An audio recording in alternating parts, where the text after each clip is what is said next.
जब भी हम घर को पेंट करते हैं तो घर दिखने में काफी शानदार और खूबसूरत दिखाई देने लगता है। पर इस पेंट से पहले एक स्टेप काफी इंपॉर्टेंट होता है जो कि आपको बिल्कुल भी अवॉइड नहीं करना चाहिए, और वो स्टेप है जो कि है पुट्टी। देखिए दोस्तों, जब भी हम दीवार के ऊपर प्लास्टर करते हैं तो प्लास्टर की वजह से हमारे जो दीवार का सरफेस है वो थोड़ा सा खुरदुरा रह जाता है, और वहां पर जो है कुछ अंडुलेशंस भी होते हैं। अगर हम डायरेक्टली उन दीवार के ऊपर पेंट करने के लिए जाते हैं तो हमारी पेंट की जो फिनिशिंग है वो भी अच्छी दिखाई नहीं देगी, और जो क्रैक होते हैं वो भी वैसे ही आपको पेंट के ऊपर दिखाई दे सकते हैं। तो इसके लिए हम क्या करते हैं, हम दीवारों के ऊपर पुट्टी के ऑप्शन की तरफ जाते हैं।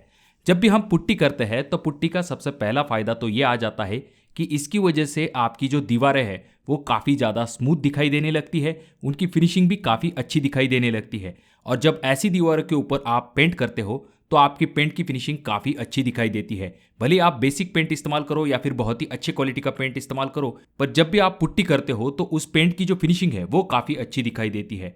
पुट्टी करने का दूसरा फायदा ये होता है कि जब भी आप दीवारों के ऊपर पुट्टी करते हो तो दीवारों के ऊपर जो छोटे मोटे हेयरलाइन क्रैक होते हैं वो इस पुट्टी की वजह से भर जाते हैं। पेंट करने के बाद वो जल्दी दिखाई नहीं देते हैं, और आगे चल के बहुत सारे घरों में जो छोटे छोटे क्रैक दिखाई देते हैं उन्हें भी रिड्यूस करने का काम ये पुट्टी करती है। और साथ में आपकी दीवारों के ऊपर जो छोटे मोटे अंडुलेशंस होते हैं तो उन्हें भी कवर करने का काम ये पुट्टी करती है। साथ में थोड़े बहुत प्रमाण में ये मॉइस्चर को भी रेजिस्ट करने का काम करती है। तो ये भी एक इंपॉर्टेंट फायदा आपके पुट्टी का आता है। और ये जो पुट्टी होती है दीवार के ऊपर किसी एक्स्ट्रा प्रोटेक्टिव लेयर के तरह काम करती है, जो कि काफी अच्छी चीज होती है। अब दोस्तों, अगर आप अपने दीवार के ऊपर पुट्टी करते हो और उसके ऊपर आप पेंट इस्तेमाल करते हो तो पेंट भी आपको बहुत ही कम प्रमाण में लगता है। अगर आप डायरेक्टली अपने दीवार के ऊपर बिना पुट्टी किए पेंट करते हो तो दीवारें जो है अपने अंदर पेंट को खींच लेती है, जिस वजह से आपको इतना ज़्यादा एवरेज नहीं मिलता है। आपको ज़्यादा प्रमाण में जो है पेंट का इस्तेमाल करना पड़ता है। तो इसीलिए आपके दीवार के ऊपर पुट्टी करवाना काफ़ी ज़्यादा ज़रूरी है। पर दोस्तों, जब भी आप इस पुट्टी को करवाते हो तो आपके दिमाग में ये सवाल ज़रूर आता है कि इस पुट्टी को करने के लिए हमें आखिर कितना खर्च आएगा। तो यही हम आज की वीडियो में जानने वाले हैं।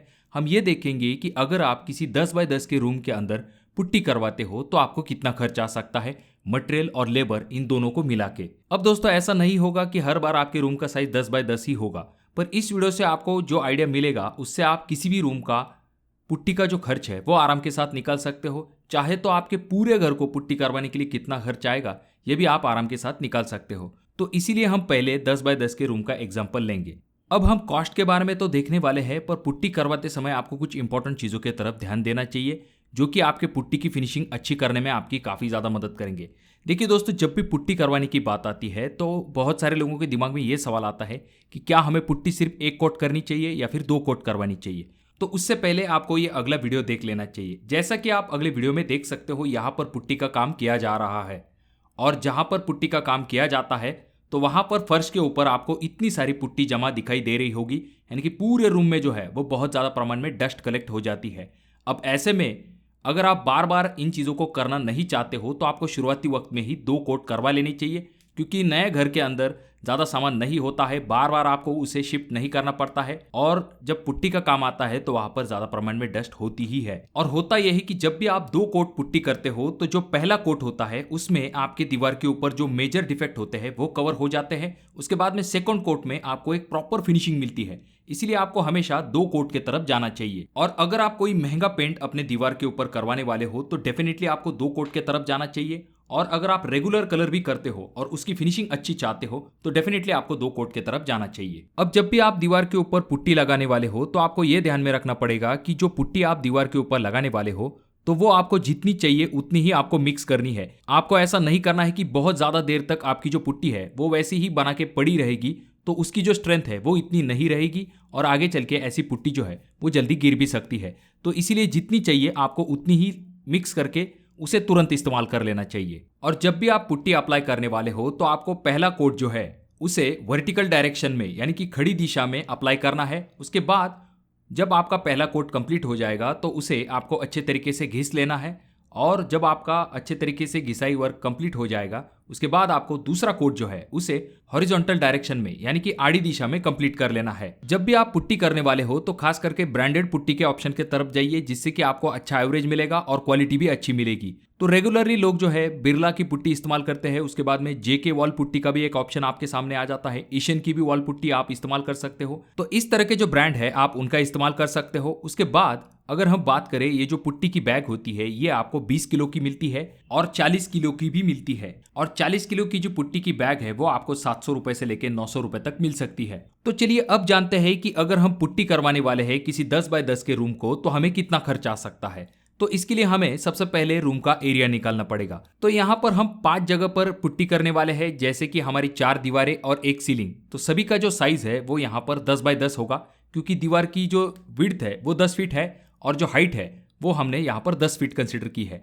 तो सबसे पहले हम एक दीवार का एरिया निकाल लेते हैं, जो कि है 10 feet by 10 feet is equal to आ जाता है 100 स्क्वायर फीट। तो ये आया हमारे एक दीवार का एरिया। इसे हम मल्टीप्लाई करेंगे 5 से, यानी कि 4 हमारे दीवार का एरिया और 1 हमारी सीलिंग का एरिया, यानी कि 100 मल्टीप्लाई 5 इज इक्वल टू आ जाता है 500 स्क्वायर फीट। अब ये हो गया हमारे रूम का एरिया। पर इतने एरिया में हम पुट्टी नहीं करेंगे, क्योंकि हमारा जो डोर होता है, जो विंडो होती है, उसे हमें यहाँ पर माइनस करना पड़ेगा। तो यहाँ पर हम क्या कंसिडर करेंगे कि जो रूम है उसके अंदर एक खिड़की है और एक दरवाजा है। तो इन दोनों के एरिया को हम रूम के एरिया से माइनस कर देंगे और हमें ये मिलेगा कि हम टोटल कितने एरिया में पुट्टी करने वाले हैं। तो जो दरवाजा है उसका साइज हमने कंसिडर किया है 7 फीट बाय 3 फीट, यानी कि 21 स्क्वायर फीट।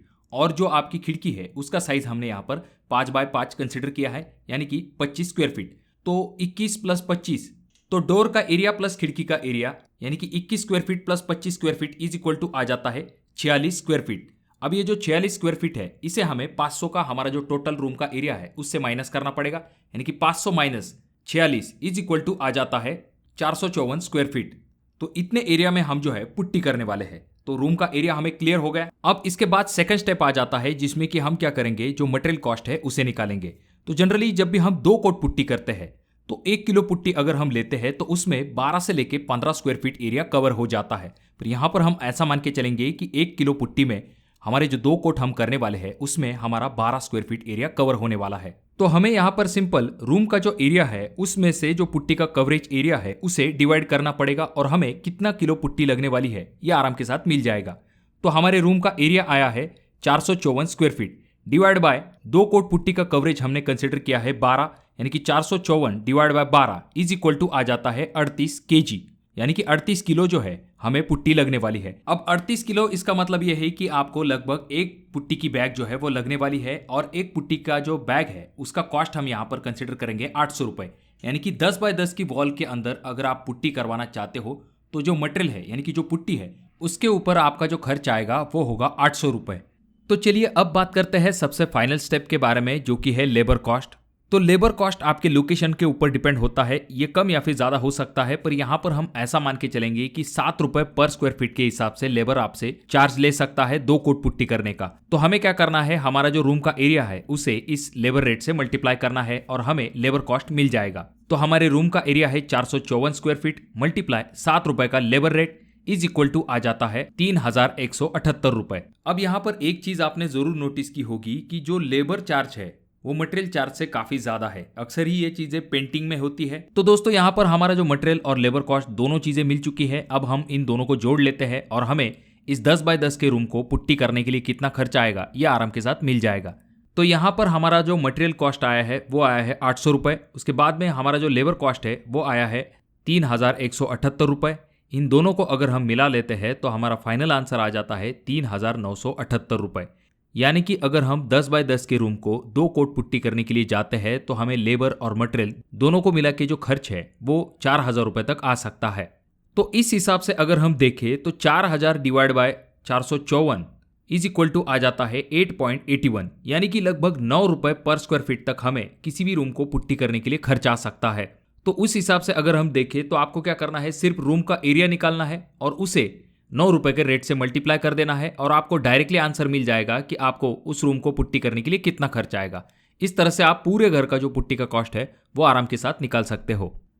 तो आपके एरिया में पुट्टी करने के क्या लेबर रेट चल रहे हैं उसके बारे में कमेंट बॉक्स में कमेंट जरूर कीजिए और आपके हिसाब से कौन सी पुट्टी सबसे बेस्ट रहेगी उसके बारे में भी कमेंट बॉक्स में कमेंट करना ना भूले। अगर आपको ये वीडियो अच्छा लगा हो तो जरूर इसे लाइक कर दीजिए और बहुत ज्यादा ही अच्छा लगा हो तो अपने दोस्तों के साथ जरूर शेयर कीजिए। और ये जो तीनों वीडियो है इनमें से कोई एक वीडियो आपके जरूर काम में आ सकता है।